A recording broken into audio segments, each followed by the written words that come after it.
So guys, no matter which web browser that you're using, the steps are going to still be the same. So once you're in your web browser, you want to click on the three dots in the top right, and then you want to click on settings. And now on the left hand side, you want to scroll down to the very bottom, and then click on about Chrome or about your web browser. You want to make sure that your web browser is fully up to date.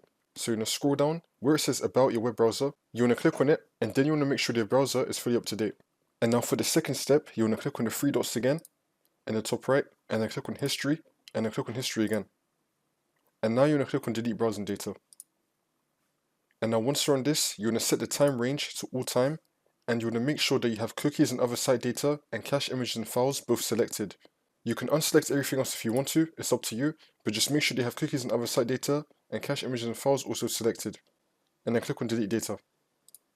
And now for the last step, you want to click on the three dots in the top right, and then click on settings, and then you want to scroll down until you find reset settings. You want to click on this, and then you want to click on restore settings to the original defaults.